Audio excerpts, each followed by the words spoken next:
Hey guys, so today we have chapter 13 from AMSCO, which is called The Union in Peril, and it's basically all of the causes of the Civil War. So this is one of my favorite chapters because honestly, it's like everything just goes crazy.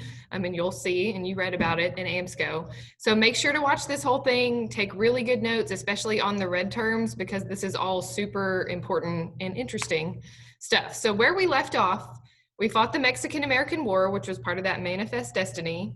America defeats Mexico, gets this big chunk of land, including California and the Southwest, called the Mexican Cession. Now the question is, will there be slavery in these new territories? So there was this Wilmot Proviso that was passed or proposed in the Senate where they said no slavery in the new territories. So this Mexican Cession is really what's going to cause the Civil War, because the issue had really been resolved as far as slavery, at least temporarily with the Missouri Compromise. But this is what throws everything into chaos. So the Democrats need a new candidate that's supposed to say 48. Probably a little too much information for you, but James K. Polk was having some health issues, including chronic diarrhea, which is the reason for our little toilet friend here. So poor Polk, the poor guy, he's not going to run for president again. So they nominate this guy who was a war general, Lewis Cass. He is called the father of popular sovereignty. This is a red term. It means that the people in a territory should get to vote on whether or not to have slavery. That's all that means. So it's going to be a really popular idea that also Stephen Douglas is going to be a big proponent of. So know that term for sure. Territories vote on whether to have slavery or not. They think that's a reasonable solution to the slavery issue. Let's just let the people who live there decide whether they want to have it or not. The Whigs, remember that's the other party that formed in opposition to Andrew Jackson. They are the second party at this point. They nominate Zachary Taylor, who's a war hero from the Mexican-American War. He kind of plays the middle. Then we see the emergence of a new party called the Free Soil Party. So we have the Democrats, the Whigs, and now the Free Soilers are going to be a party. These are mainly anti-slavery men. Abraham Lincoln is going to be a member of this party. They are for the Wilmot Proviso, which remember said no slavery in the Mexican Cession, against slavery. The reason for it, it's not really that they're abolitionists or want to end slavery. Their argument is that it's bad for white, lower middle class workers. That's their main reason for opposing the extension of slavery into the territories. They run former President Martin Van Buren in this election against Zachary Taylor. So there's their advertisement, and there's Martin Van Buren for the Free Soil Party.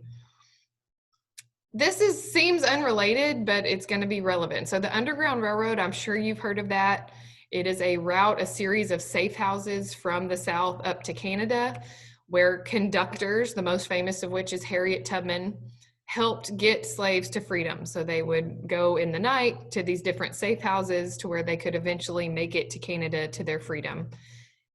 This cartoon came out, not cartoon, whatever, this picture came out of Tubman dunking on Jackson because she was supposed to be on the $20 bill replacing Andrew Jackson. That has yet to happen, but that's what that is talking about. Thought it was funny. So the South is angry, this is going to be relevant with the Compromise of 1850, that a lot of these slaves that are running away through the Underground Railroad are not being returned. Even if people in the North know they are runaway slaves, they don't send them back to their owners. So they're angered by that the law is not being enforced. So they're going to be asking for stricter laws about slaves being sent back, these fugitive slave laws. Meanwhile, in California, they discover gold. The 49ers, like the football team, flock out to California, and it is like the Wild West in California. There's no laws, there's no police, there's no government. It's just like, do whatever you want. So a lot of the people flocking out there to find gold are criminals. They realize they need a government, that it's not okay to just let everything run wild. So they draft a constitution, they apply to be a free state. So if you remember back in 1820, this happened with Missouri and it caused all these problems.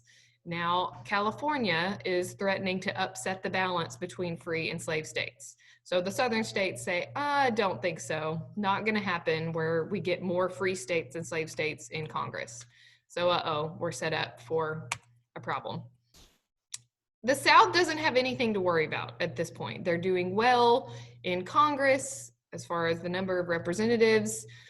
Cotton is very profitable. They know that the rest of the world is dependent on cotton. So it's not like slavery is going to end tomorrow. That's not really what they should be afraid of. But the issue is there are 15 free states, 15 slave.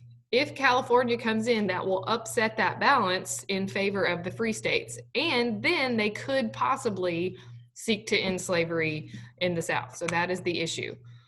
There are tensions. Northerners want slavery ended in the District of Columbia, which is really close to the North.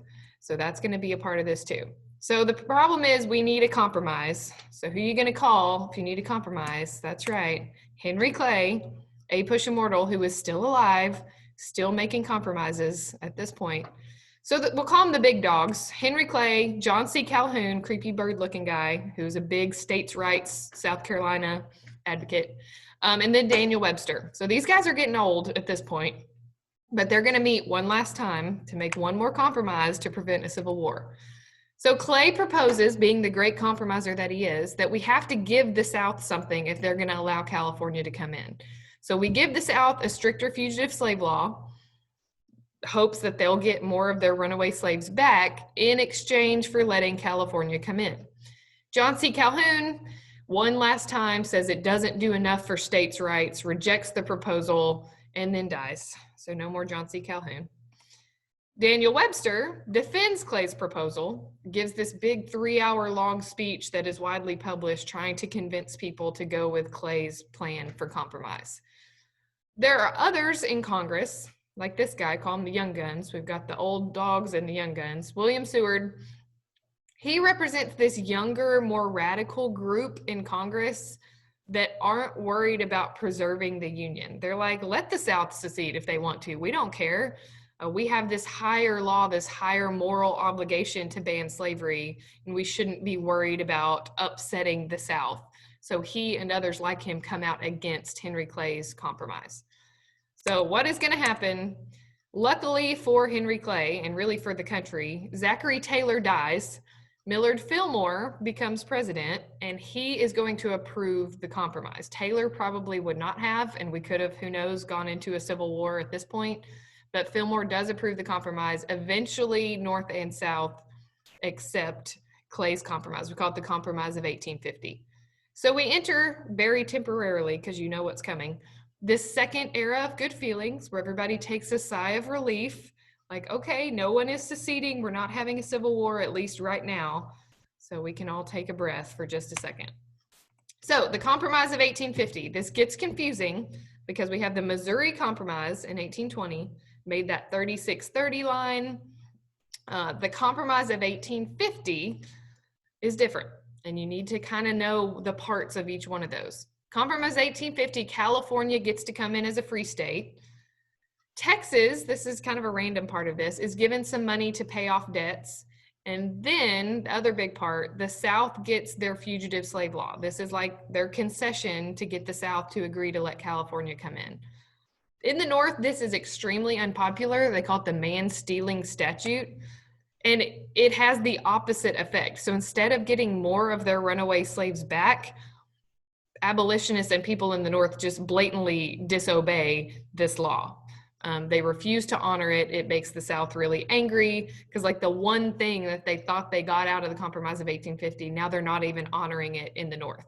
So if slaves ran away to the North, Northerners discovered that, they would purposely not send them back out of principle that they're not going to do that. All this time, so had the Civil War broken out in 1850 over the issue of California, the South might have had a better chance than they're going to in 1861. Because throughout this whole decade, the North is just getting more people, more money, more railroads, all of which will benefit them when the Civil War does break out in 1861. The Whig Party is going to die out. Sadly, we know we don't have Whigs anymore. So in 52, the Democrats run Franklin Pierce. The Whigs, like they always did, run a war hero from the Mexican-American War, Winfield Scott. The Whigs end up splitting during this election. Pierce wins, and then the party slowly dies out. Part of the reason for this is two of the main figures of the Whig Party, Henry Clay and Daniel Webster, both die during the campaign in 52. So I know I said he's immortal, but he does actually die in 52. This was funny. What I learned in APUSH is Henry Clay never dies. So he ran for president over and over and over and over. Poor guy never won. But he was the great compromiser and kept us out of a civil war several times. And then once he dies, the Civil War starts because he wasn't there to negotiate a compromise. Meanwhile, this is kind of random. We're trying to establish trading routes in Central America. This will later become the Panama Canal, so we're making like agreements with Britain. The South is also looking to expand slavery. This seems weird, but the thought that slavery could not expand west makes Southern states start looking at like islands out in the Caribbean, like maybe Cuba could be our next slave state. So at one point, they tried to buy Cuba from Spain. There's this secret meeting in Ostend, Belgium, where they have this plan to purchase Cuba from Spain and make it a slave state. This ends up leaking, like it's supposed to be a secret. It fails. Spain basically says, we'd rather see Cuba sink into the ocean than sell it to you, so heck no. And then Northerners get wind of this and get really, really angry. So it's just another thing, another cause of tensions between North and South building up to the Civil War. Another source of tension, so we need transportation. Now that we have California, we have to be able to get out there. You saw before the break, the Oregon Trail is not the easiest route. It would be better if we had a railroad that could go that way. So that's the solution. They want to build a transcontinental railroad that goes from coast to coast to connect the two parts of the country. Of course, North and South both want the route to run through their part of the country because that means money for your section. That if there's people riding this train, this route, it will bring profit to your section of the country. So a guy named Gadsden, James Gadsden, is sent to Mexico, makes this treaty with Santa Anna, who is back in control in Mexico, where they pay $10 million for this tiny little piece of land in the Southwest, like the bottom half of Arizona and New Mexico. So this red is the Mexican cession, what we got after the war. This orange is what they buy for $10 million just because it's the best route for a railroad to run through to California. And it doesn't even end up going there. So this is not a very good deal, $10 million for that tiny, worthless piece of land in the middle of the desert. Stephen Douglas, really important guy, you need to know. And he was very short, so every political cartoon you see of him, they make him look really tiny. He is a Democrat from Illinois, and he's really the main reason the Democratic Party is going to split because they get so angry at Stephen Douglas, the Southerners do. He wants the railroad to run through Chicago or through Illinois, which is where he's from. So he proposes this Kansas-Nebraska Act, which is probably one of the most important things in this whole chapter. So put big stars by it, highlight it in your notes. What this says is there are two territories, Kansas and Nebraska. They're not states yet. We will let them vote, which is popular sovereignty, on whether or not to have slavery. The problem is that violates the Missouri Compromise, which since 1820 had really been the law of the land when it comes to determining slavery, because both Kansas and Nebraska are above this 3630 line. And based on this, if Kansas says we get to have slavery, that violates that Missouri Compromise. And people are shocked that that would even be an option. This is a cartoon about the Free Soilers. So it's basically saying they're shoving slavery down the throat of Free Soilers with this Kansas-Nebraska Act. Like he's forcing slavery to exist in places where it shouldn't exist based on the Missouri Compromise. This leads to major drama. If you had to list things that led to the Civil War, this would be ranking up there pretty high. It directly repeals the Missouri Compromise, indirectly repeals the fugitive slave law because they're like, no way in the North are they going to honor that. It ruins the Democratic Party. It's going to cause it to split because the South is so angry at Stephen Douglas and his wing of the party that there is no Democratic president for 28 years after the Kansas-Nebraska Act. And we see the emergence of a new party, the Republican Party, starts in the Midwest. Now we have a Northern party and a Southern party, which is what we've been trying to avoid. A civil war is pretty much inevitable at this point because we have two sectional political parties. So this section of the chapter, I call the crap hits the fan because that's what happens. Things go nuts and we spiral into the Civil War. So there is the crap literally hitting the fan. If you haven't heard this phrase before, it just means everything goes nuts, which is the visual that you can understand from this. So there's a couple of authors you need to know. Very important book, Uncle Tom's Cabin, written by Harriet Beecher Stowe. It ignites the abolitionist cause, not only in America, but people in England read this book, and people who didn't really care about slavery before this point become diehard abolitionists and want to see it end. Another book, Hinton Helper, which reminded me of Hamburger Helper. That's my glove man is there. His book is called Impending Crisis of the South. It makes the South really angry. Another abolitionist book that I could put this on every slide, made South angry. The South's really mad about everything at this point. So in Kansas-Nebraska Act, Stephen Douglas's plan that will let the people vote, which sounds great. It does not work out. What happens is the day of the election in Kansas, a bunch of people from Missouri who want slavery to exist in Kansas, we call them the Border Ruffians, come over into Kansas to vote illegally. We have another group of free soilers, people who don't want slavery in Kansas. We call them the Jayhawkers, which is why KU is the Jayhawks. So of course, the pro-slavery groups from Missouri, they win. So the Kansas election says that they will have slavery. So they say, oh, look, we won. We'll set up our government at Shawnee Mission. The Free Soilers say, no, you didn't win, you cheated, we actually won. So they set up their own government at Topeka. So now we have two governments in Kansas, one of which is illegitimate, and one of which did not win. So we have two governments, neither of which are legitimate. So Kansas goes crazy. Pro-slavery groups shoot up and burn the town of Lawrence. Then we get my favorite figure from US history, because he's just out there, John Brown. There you go. You should be terrified because he's terrifying, but fascinating. He's an abolitionist. He is probably clinically insane. He takes a buddy and murders 5 men with a broadsword at Ottawatomie Creek to retaliate for the burning of Lawrence. So he is a radical abolitionist, kills 5 people. We will see him again later. He will be back. We call this point Bleeding Kansas because the state of Kansas erupts into a civil war years before the actual Civil War starts. It's like having its own civil war that will bleed into the actual Civil War. So people are killing each other in Kansas over this issue of whether to have slavery or not.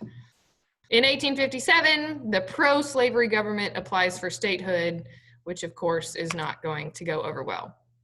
If that's not bad enough, so people are killing each other in Kansas. In Congress, people are beating each other. So I'm sure you read about this part. Here's Senator Charles Sumner. He's an abolitionist from Massachusetts. He gives this speech insulting pro-slavery leaders, including a representative or a senator named Andrew Butler.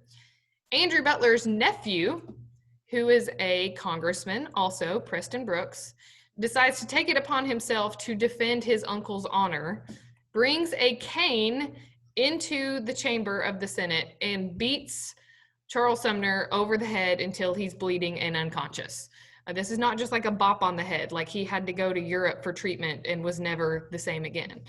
You would think the American people would be shocked that their elected national leaders are acting this way, but no, they rally behind him. People are sending Preston Brooks gold-plated canes with the inscription, "Hit him again." Like they're applauding him, like, yes, good job, beat him on the head. Needless to say, things are intensifying. If our national leaders are beating each other senseless in the middle of Congress, it is proof that things are not going well. It's not going to end well. There's an election. The Democrats elect James Buchanan. He is unmarried. He's the bachelor president. Republicans run John C. Fremont. He comes out in favor of no slavery in the territories, this kind of free soil argument. We do have another third party, the Know Nothings. If you remember, they are the anti-immigrant nativist party. They run former President Millard Fillmore as their candidate. And there's a lot of mudslinging, a lot of name calling, a lot of avoiding the issue, which is slavery, and just calling names and insulting personalities. Buchanan ends up winning. He probably wishes he didn't based on what's going to end up happening. There's a Supreme Court case, one of the most important cases that we'll talk about all year. So please make sure you have this in your notes. Dred Scott is a slave who was taken above the 3630 line, lived in Illinois with his master for many years. Master dies, so he sues for his freedom. Argument is, I've lived in free territory. I should be able to have my freedom. Chief Justice at the time is Roger Taney. He's going to be the one that delivers this really shocking ruling in this case. So the ruling says not only should Dred Scott have not been able to sue in court because he is a slave, they take it a step further. They say in the Dred Scott decision that you can't ban slavery anywhere because that violates the Fifth Amendment right of slave owners, their right to property. So you can't tell Farmer Joe from Alabama that he can't take his slave to Illinois because that's violating Farmer Joe's Fifth Amendment right. This is shocking. It says the Missouri Compromise was unconstitutional all along. Slavery can exist anywhere. You can't tell anybody that they're a free state because that violates the Fifth Amendment right. So rightly so, Northerners, abolitionists are furious. They're like, what is wrong with the Supreme Court? They refuse to accept the ruling. The Democrats split even more because, of course, Southern states are like, woohoo, slavery gets to exist anywhere. The North is shocked, like, what is happening? Basically, the whole decades-long argument over slavery, the Supreme Court says with the Dred Scott decision, oh, it doesn't matter. Slaves can be anywhere. You can take slaves wherever you want. You can't limit slavery anywhere, which is shocking. As if all of this is not bad enough, told you the crap hits the fan. There's a financial crash. So every 20, 30 years, we have a panic. Here's the next one. Great timing. Causes are similar to all the ones we've seen before. Over speculation. So buying land and developing railroads that they couldn't afford to pay. There's unemployment, there's hunger. The South is able to rely on cotton still, shipping cotton abroad. So the North is really the hardest hit, which again is going to lead to more tensions between the North and the South in a time when there were plenty of tensions already. So now on the scene, we get Abraham Lincoln. He's going to run against Stephen Douglas for Senate. This is not for president yet. This is for U.S. Senate. Lincoln, you all know about Abraham Lincoln. He was born poor in Kentucky. He's self-taught as a lawyer. He used to be a Whig, but now he's joined this new Republican Party. There's a debate, really famous debate between Abraham Lincoln and Stephen Douglas. The question comes up about Dred Scott. So Stephen Douglas is this big popular sovereignty guy that the territories get to vote to decide whether to have slavery or not. The Supreme Court has just said in Dred Scott, no, slavery can be anywhere. It's not up to the territory. So Lincoln asked Douglas directly about this, and his response becomes known as this Freeport Doctrine. And he says, basically, you can ignore the Supreme Court, which is a big statement, and that territories will ultimately decide. So if in Kansas they vote not to have slavery, or in Nebraska, then that will be the law, not what the Supreme Court says. Douglas ends up winning. So it's hard to believe Abraham Lincoln ever lost an election, but he did. He lost to Stephen Douglas in the Senate race. Because of Douglas, the Southern Democrats want to split. He's trying to limit slavery, and they can't handle that. So this is really the reason the Democrats split, the reason Lincoln is going to win the presidency in 1861. John Brown is back. I told you he would be back again. This time, he's not murdering people with a broadsword and chopping them up. He is trying to start a slave revolt in Virginia. So Harper's Ferry raids, that should say 1859, not 1959. His plan is to go to Harper's Ferry, this town, raid the arsenal. So go get all the guns, hand them out to the slaves, and start a slave revolt and kill all the white people and set up a black free state in Virginia. He's a little bit crazy. So the first part of the plan goes okay. They seize the arsenal, they get the weapons, but the problem is he didn't communicate this plan to the local slaves. So this crazy guy comes out with a bunch of guns like, rise up, it's time. And they're like, who is this guy? What is happening? He's captured. He's charged with treason. and he's hanged because of this. So it does not end well. That's what he looked like. So if he wasn't creepy enough looking before, this is him during the time of Harper's Ferry. So he is captured. He becomes this martyr, like this hero for the abolitionist cause, even though he has killed people and is kind of crazy. But they view him as like this hero for the cause, that he was willing to go down fighting against slavery. Interesting guy, probably insane, but either way. So election of 1860, let's start the Civil War. This is where it happens. So the Democrats split. They meet to choose their candidate. The Southern, call them the fire eaters, like the radical Southern slave owners, get mad and walk out. So they have their own convention where they nominate this guy, John C. Breckinridge. This is like the pro-slavery wing. The other Democrats, the main wing, meet again in Baltimore and nominate Stephen Douglas and come out for popular sovereignty. So now we have two Democratic candidates running against Abraham Lincoln. So we know what's going to happen if you split one party and then have another. Lincoln is going to win this election. Before the election even starts, the South, especially South Carolina, comes out and says, if Lincoln wins, we're out. So we know before the election even happens, if Lincoln is going to win, it's over. The Civil War is going to start. And he wins, not by a little bit, by a lot. He wins big. To make things even worse, he's not even on the ballot in most of the Southern states. So imagine going to vote for president and the person who ends up winning, you didn't even have the opportunity to vote against them. They didn't even appear on your ballot. So that's why the South feels like, why are we even here? It doesn't even matter what we say. The North has enough influence to elect the president without us even having a say in it. So South Carolina says we're out. They unanimously vote to secede. Eventually, 11 total states will secede from the Union, including Arkansas, and form the Confederate States. The president of the Confederate States is Jefferson Davis, who I've always thought looks eerily like Abraham Lincoln without the beard. So there's a crazy conspiracy theory for you. They were the same person. Not really.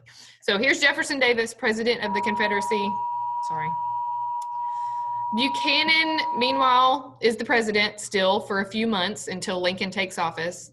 He does nothing. He's like, I don't know what to do. Let's wait and see what happens. So he lets the South secede. He doesn't really do anything, just hangs out until he leaves office. There is one last attempt to save the day called the Crittenden Compromise, where they say slavery, let's just let it exist below the 3630 line. Let's leave the South alone. Lincoln says no. He was just elected on this platform of not allowing slavery to extend. So in good conscience, he can't allow this Crittenden Compromise to happen. So he knows in rejecting this, it means civil war. So the South feels like they have no control, that the North is purely in control. And they also think they'll let them go. Like the North should just let us go peacefully. Maybe it won't lead to war. They don't expect them to force them back into the Union, which is what's going to happen. They see it as an opportunity to just be their own country, have their own trade with the rest of the world. This whole compact theory that like we were only in the United States because we decided to join and now we're deciding to leave. And it's no different than what the 13 colonies did when they broke away from England. They feel like historically there is precedent for this, that they could leave because their way of life was being threatened. So that brings us to the Civil War. I know there was a lot in this chapter, but it's really, really important. And then next week we will fight the Civil War. And sadly, we have to kill Lincoln before Christmas. And I think we're going to make it. So if you have any questions, let me know. I hope y'all have a great day.